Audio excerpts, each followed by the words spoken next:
Students, welcome to the part 5 of aldol condensation reaction. आज की class में हम क्लेजेंस-स्मिथ कंडेंसेशन रिएक्शन पढ़ेंगे।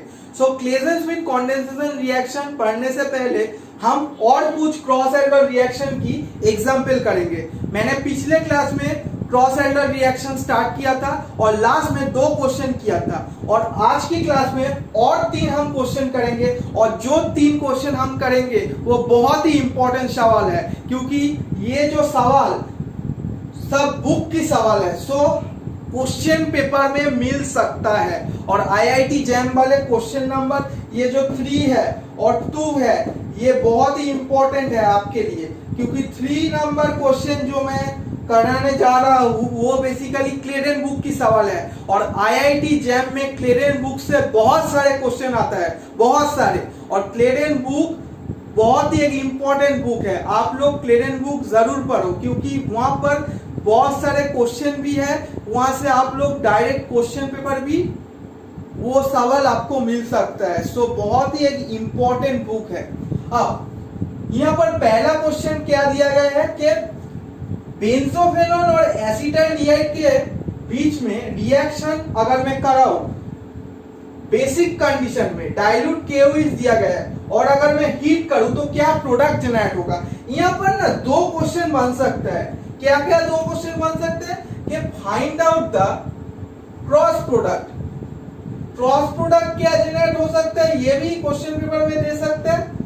और एक क्वेश्चन आपको पूछ सकता है क्या कि टोटल नंबर ऑफ प्रोडक्ट कितना बन सकता है इस रिएक्शन से। ये भी क्वेश्चन पेपर में आ सकता है कि टोटल नंबर ऑफ प्रोडक्ट कितना होगा।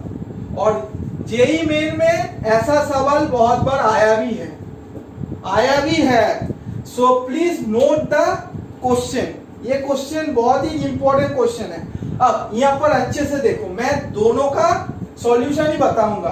क्रॉस प्रोडक्ट क्या जनरेट होगा वो भी मैं बताऊंगा, और टोटल नंबर ऑफ प्रोडक्ट कितना होगा वो भी मैं बताऊंगा। अब यहाँ पर देखो, यहाँ पर क्या दिया गया है, बेंजोफेनोन। बेंजोफेनोन के पास अल्फा कार्बन नहीं प्रेजेंट है। सो अगर अल्फा कार्बन नहीं प्रेजेंट है तो अल्फा हाइड्रोजन कैसे होगा, और अगर अल्फा हाइड्रोजन नहीं होगा तो सेल्फ एल्डोल रिएक्शन कैसे होगा, और सेल्फ एल्डोल रिएक्शन अगर नहीं होगा तो सेल्फ एल्डोल प्रोडक्ट कैसे जनरेट होगा। सो बेंजोफेनोन की सेल्फ एल्डोल रिएक्शन की क्षमता नहीं है, तो बेंजोफेनोन सेल्फ एल्डोल रिएक्शन नहीं करेगा और प्रोडक्ट भी नहीं जनरेट कर सकता। अब एसिटाल्डिहाइड की केस में अगर आप अच्छे से देखोगे, यहाँ पर क्या प्रेजेंट है, ये एल्डिहाइड फंक्शनल ग्रुप के रेस्पेक्ट में ये क्या है, ये अल्फा कार्बन है, और अल्फा कार्बन के रेस्पेक्ट में 3 हाइड्रोजन भी प्रेजेंट है। सो 3 हाइड्रोजन प्रेजेंट है, इसका मतलब यहाँ पर अल्फा हाइड्रोजन भी प्रेजेंट है। और अगर अल्फा हाइड्रोजन प्रेजेंट है, in that case self aldol reaction भी हो सकता है, और अगर सेल्फ एल्डोल रिएक्शन होगा तो सेल्फ एल्डोल की एक प्रोडक्ट भी हमको मिलेगा। सो यहाँ पर सेल्फ एल्डोल रिएक्शन एक होगा, सेल्फ एल्डोल रिएक्शन एक होगा, और उस प्रोडक्ट को मैं P1 बोल सकता हूं, P1 बोल सकता हूं। अब क्रॉस प्रोडक्ट भी हो सकता है। सो यहाँ पर अगर एनोलाइजेशन हो तो ये एनोलेट आयन में कन्वर्ट हो जाएगा ये मॉलिक्यूल, और ये बेसिकली इलेक्ट्रोफाइल की सोर्स है कार्बोनिल कार्बन। बोलो। सो ये न्यूक्लियोफाइल इस इलेक्ट्रोफाइल की बीच में क्या होगा, एट्रैक्शन होगा। सो अल्टीमेटली हमको एक क्रॉस प्रोडक्ट भी मिल सकता है। सो क्रॉस प्रोडक्ट कैसे जनरेट होगा वो हमको देखना पड़ेगा। सो एक चीज, टोटल नंबर ऑफ प्रोडक्ट कितना हमको मिला, 2 मिला। यहाँ पर एक सेल्फ एल्डोल रिएक्शन करके प्रोडक्ट 1 जनरेट होगा, और दोनों के बीच में क्रॉस प्रोडक्ट एक जनरेट होगा। So total number of product अगर मैं बोलूं कितना होगा, 2 होगा ना। अब क्रॉस प्रोडक्ट कैसे जनरेट होगा उसका मैं शॉर्ट ट्रिक्स बता रहा हूं। देखो, जिसके पास अल्फा कार्बन प्रेजेंट है वो अल्फा कार्बन के साथ यहाँ पर तीनों हाइड्रोजन अटैच्ड है। और मैंने शॉर्ट ट्रिक्स में क्या बताया था, अल्फा हाइड्रोजन, 2 अल्फा हाइड्रोजन को हमको लटक कर लिखना पड़ेगा, यही मैंने शॉर्ट ट्रिक्स बताया था। और जो और एक बेसिकली मॉलिक्यूल प्रेजेंट रहेगा, यहाँ पर बेंजोफेनोन प्रेजेंट है, उसको हमको नॉर्मल लिखना पड़ेगा। सो यहाँ पर क्या हम लिखेंगे, 2 हाइड्रोजन को लटक कर लिखो और बेंजोफेनोन को एज इट इज छोड़ दो, लिख के छोड़ दो। आप क्या करो, बोलो मेरे साथ, पानी को निकाल दो। अरे बोल तो दो ना यार। यहाँ पर पानी निकल जाएगा। सो अल्टीमेटली हमारा क्या प्रोडक्ट जनरेट होगा, आप ही बोलो, यहां से हमको लिखना पड़ेगा। सो पीएच के साथ एक कार्बन अटैच्ड है, उसके साथ और एक पीएच अटैच्ड है। अब ये डबल बॉन्ड के साथ इस कार्बन की नया बॉन्ड जनरेट हुआ और उसके साथ क्या है, CHO है ना, CHO है ना। सो ये बेसिकली हमारा क्रॉस प्रोडक्ट होगा, ये हमारा क्रॉस प्रोडक्ट होगा, ये P2 हम बोल सकते हैं। और P1 क्या जनरेट होगा, मैंने पहले ही बताया कि यहाँ पर एक सेल्फ एल्डोल रिएक्शन हो सकता है और सेल्फ एल्डोल रिएक्शन होके, अगर आप पिछले लेक्चर नहीं देखे हो, सेल्फ एल्डोल रिएक्शन होके बेसिकली एसिटाल्डिहाइड प्रोटोनाल्डिहाइड को फॉर्म करता है, प्रोटोनाल्डिहाइड, जिसका फॉर्मूला है CH3CH double bond CH CH3। इसको भी आप सॉरी यहाँ पर CH होगा, इसको भी आप बेसिकली शॉर्ट ट्रिक के हेल्प से कर सकते थे। ये प्रोडक्ट नंबर 1 होगा। So total number of product कैसे आया, जो आप लोग समझ गए। अब यहाँ पर क्या क्वेश्चन दिया गया है, साइक्लोहेक्सानोन, उसके साथ PCC A बनेगा, उसके साथ क्या दिया गया है, formaldehyde, dilute KOH, heat B बनेगा। यहाँ पर अगर आप अच्छे से देखोगे, ये जो PCC है, ये PCC क्या करेगा, PCC एक ऑक्सीडाइजिंग एजेंट है। सो ये जो अल्कोहल है, इसको ऑक्सीडाइज करके double bond O that is carbonyl में चेंज कर देगा, कार्बोनिल में चेंज कर देगा, कार्बोनिल फंक्शनल ग्रुप में। सो PCC अगर हम देंगे तो साइक्लोहेक्सानोन जनरेट हो जाएगा ना। अब इसके और इसके बीच में क्रॉस एल्डोल रिएक्शन होगा, ये बेसिकली हमारा A बन गया। अब यहां पर क्या हो सकता है, देखो ये जो कीटोन है ना, ये जो कीटोन फंक्शनल ग्रुप है, इसके रेस्पेक्ट में ये अल्फा कार्बन है और अल्फा कार्बन के साथ ऑब्वियसली 2 हाइड्रोजन अटैच्ड होगा, ऑब्वियसली 2 हाइड्रोजन अटैच्ड होगा। अब यहां पर आपको खुलकर लिखना पड़ेगा, यहां से 2 हाइड्रोजन और यहां से बेसिकली हमको ऑक्सीजन मिल गया। सो पानी को निकाल दो, अरे पानी को निकाल दो ना। सो अल्टीमेटली हमको क्या मिलेगा, अल्टीमेटली हमको क्या मिलेगा, इसके साथ बेसिकली CH2 ये मिलेगा। सो एक alpha beta unsaturated carbonyl compound मिल गया। अब यहाँ पर मैं हीट दिया हूं, इसका टेम्परेचर बेसिकली बुक में लिखा जाता है 30 to 40 degree Celsius. Alpha beta unsaturated carbonyl compound को जनरेट करने के लिए हमको ये टेम्परेचर चाहिए। अब यहाँ पर हमने 2 क्वेश्चन सॉल्व कर लिया। अब आते हैं लास्ट क्वेश्चन, ये क्लेरेन बुक की सवाल है, पहले ही VBI मार्क कर लो। अब यहाँ पर क्या हो सकता है, सिमिलरली इसके पास अल्फा हाइड्रोजन प्रेजेंट है इस मॉलिक्यूल के अंदर। सो 2 हाइड्रोजन को लटक कर लिखो पहले, और यहाँ से ऑक्सीजन और यहाँ से 2 हाइड्रोजन बाहर चला जाएगा। सो अल्टीमेटली पानी बाहर गया। सो हमको अब प्रोडक्ट लिखना पड़ेगा। सो यहाँ से अगर आप लिखोगे, सो बेंजील्डिहाइड था यहाँ पर, ओनली यहाँ पर क्या होगा, बेंजीन रिंग प्रेजेंट है और यहाँ पर क्या है, CH है, उसके साथ क्या है, उसके साथ यहाँ पर और एक CH है और उसके बीच में डबल बॉन्ड एक जनरेट हुआ। इस डबल बॉन्ड CH के बीच में एक नया बॉन्ड जनरेट हुआ ना, और उसके बाद C डबल बॉन्ड हो और उसके बाद बेंजीन रिंग के साथ यहाँ पर एक NO2 है। सो यही बेसिकली हमारा प्रोडक्ट जनरेट होगा, यही प्रोडक्ट हमारा जनरेट होगा ना, अरे बोल दो ना मेरे साथ। सो बेसिकली हमने ये 3 क्वेश्चन सॉल्व कर लिया। सो ये 3 क्वेश्चन बहुत ही इंपॉर्टेंट क्वेश्चन है और क्वेश्चन नंबर 2 और 3 बहुत ही इंपॉर्टेंट सवाल है, इंपॉर्टेंट सवाल है। हर साल यहाँ से क्वेश्चन आता है जेई में, नीट। सो इस साल भी आ सकता है। सो ये क्वेश्चन को नोट कर लो और IIT जैम केमिस्ट्री वाले आप लोग ये क्वेश्चन को मार्क कर लो क्योंकि क्लेरेन का सवाल है। अब आते हैं हमारा main topic that is Claisen Schmidt condensation reaction. So heading लिख लो, क्लेजेन-स्मिथ, 2 साइंटिस्ट का ये नाम है, Claisen Schmidt condensation reaction, Claisen Schmidt condensation reaction. अब क्लेजेन-स्मिथ कंडेंसेशन रिएक्शन बेसिकली क्या है वो हमको देखना पड़ेगा। देखो, Claisen Schmidt condensation reaction it is basically a type of cross aldol reaction. जैसे क्रॉस एल्डर रिएक्शन में हमको दो डिफरेंट कार्बोनिल कंपाउंड लेना पड़ता था, यहाँ पर कुछ स्पेसिफिक मॉलिक्यूल लेना पड़ेगा।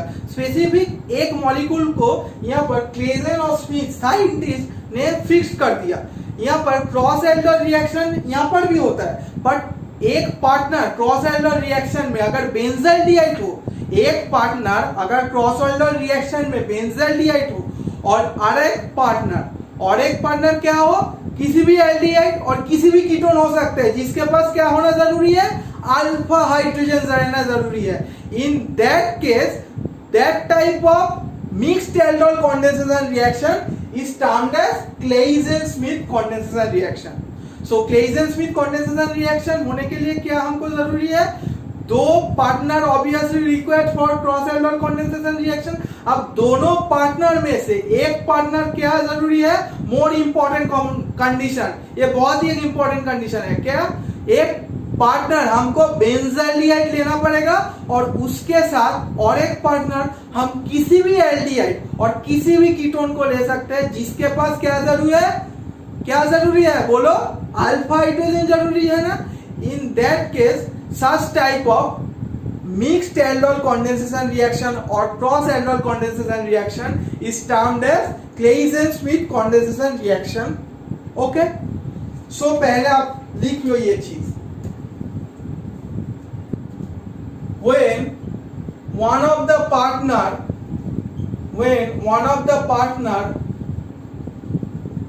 in cross aldol reaction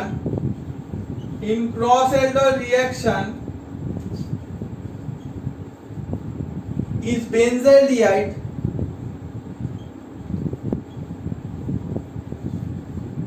and the other partner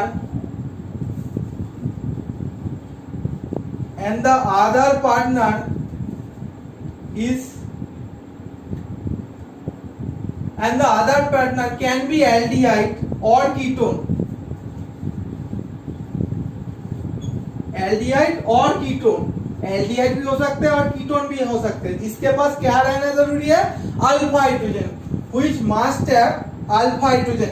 ये चीज बुक में भी नहीं लिखा गया है अच्छे से, which must have alpha hydrogen, ये चीज नहीं लिखा गया है, which must have alpha hydrogen.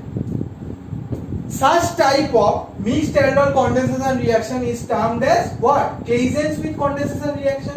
So Claisen-Smith condensation reaction होने के लिए हमको एक पार्टनर क्रॉस एल्डर रिएक्शन की क्या लेना जरूरी है, बेंजाल्डिहाइड, और एक पार्टनर हम एल्डिहाइड भी ले सकते हैं और कीटोन भी ले सकते हैं, जिसके पास अल्फा हाइड्रोजन होना जरूरी है। So such type of mixed aldol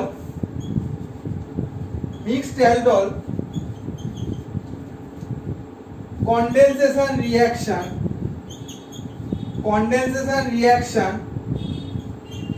is termed as what? Claisen-Smith condensation reaction. Claisen-Smith condensation reaction.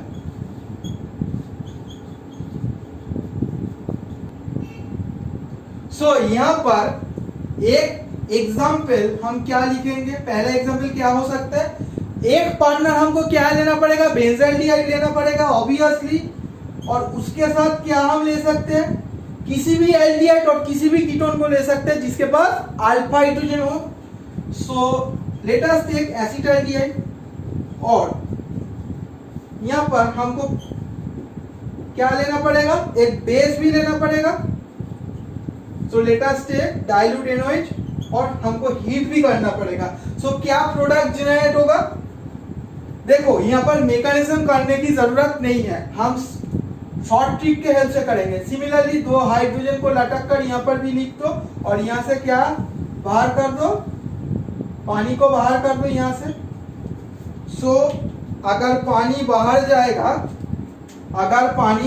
जाएगा सो हमको क्या प्रोडक्ट मिलेगा, सो PH CH single bond CH इस डबल बॉन्ड के साथ इस कार्बन की नया बॉन्ड फॉर्मेशन हुआ, और यहाँ पर क्या है CHO, इसका नाम क्या है बोलो, सिनेमाल्डिहाइड है ना, सिनेमाल्डिहाइड।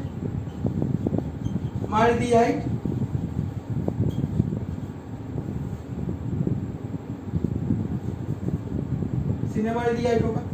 अब स्पेलिंग को एक बार देख लेना, ये रॉन्ग भी हो सकता है, सो स्पेलिंग को एक बार देख लेना।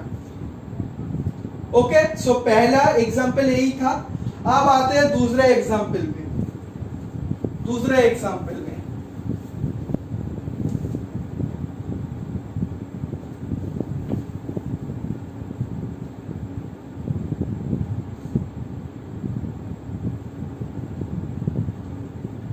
देखो, दूसरा एग्जांपल क्या हो सकता है, अगर हम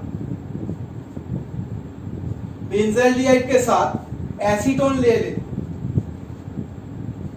इन दैट केस क्या प्रोडक्ट जनरेट होगा। ये है पहला क्वेश्चन, एक क्वेश्चन के फॉर्म में लिख लो, 2 क्वेश्चन कराऊंगा बस, आज की क्लास खत्म हो जाएगा। सिमिलरली बेंजाल्डिहाइड के साथ अगर मैं एसीटोफेनॉन ले लूं, इन दैट केस क्या प्रोडक्ट जनरेट होगा, ये भी आपका क्वेश्चन है। सो क्या प्रोडक्ट यहां पर जनरेट होगा, देखो यहां पर 2 क्या है, यहां पर 2 हाइड्रोजन को हमको लटक कर लिखना पड़ेगा, क्योंकि यहां पर अल्फा कार्बन प्रेजेंट है और 3 हाइड्रोजन भी प्रेजेंट है। सो यहां से ओनली पानी को निकाल दो सिस्टम से। सो अल्टीमेटली हम क्या जनरेट करेंगे, सो पीएच उसके साथ CH, इस डबल बॉन्ड के साथ इस कार्बन की नया बॉन्ड जनरेट हुआ, और उसके साथ C डबल बॉन्ड तो CH3, ये प्रोडक्ट जनरेट होगा। अब इस क्वेश्चन की आंसर क्या होगा, इस क्वेश्चन की आंसर यहाँ पर 2 हाइड्रोजन को लटक कर लिखो और यहाँ से पानी को निकाल दो, पानी को निकाल दो। अब इन दिस केस आपको यहाँ से अगर आप लिखोगे अच्छे से समझ पाओगे। देखो अगर मैं ऐसे लिखूं कि पीएच, इस पीएच को पहले लिख रहा हूं, तो पीएच के साथ क्या है, पीएच के साथ क्या है C डबल बॉन्ड हो, उसके साथ क्या है CH, और ये डबल बॉन्ड के साथ इस कार्बन की नया बॉन्ड जनरेट हुआ ना, इस कार्बन की नया बॉन्ड जनरेट हुआ, सो CH, और उसके साथ क्या है, उसके साथ हमको क्या मिलेगा, उसके साथ हमको क्या है पीएच है। सो PHCO CH, PHCO CH, double bond CH CH PH। सो ये प्रोडक्ट बेसिकली हमको मिल सकता है। एक चीज यहाँ पर बहुत ही इंपॉर्टेंट चीज है, क्या बेसिकली यहाँ पर भी जो हमने रिएक्शन देखा, ये किस टाइप ऑफ रिएक्शन आप बोल सकते हो, ये भी क्रॉस एल्डर रिएक्शन की कैटेगरी यहाँ आप डाल सकते हो इससे। सो ये भी एक क्रॉस एल्डर रिएक्शन की कैटेगरी है, ये तो मैंने पहले भी बोल दिया बट फिर से मैं बोल रहा हूं। और सेल्फ एल्डर रिएक्शन और क्रॉस एल्डर रिएक्शन को हम क्या बोल सकते हैं, इंटरमोलिकुलर रिएक्शन भी हम कंक्लूड कर सकते हैं। सो ये चीज भी नोट कर लो कि सेल्फ एल्डर और क्रॉस एल्डर रिएक्शन बेसिकली क्या है, इंटरमोलिकुलर रिएक्शन, इंटरमोलिकुलर रिएक्शन, और इंट्रामोलिकुलर रिएक्शन बेसिकली एक ही मॉलिक्यूल के अंदर में होता है। सो नेक्स्ट क्लास में हम इंट्रामोलिकुलर एल्डर रिएक्शन पढ़ेंगे।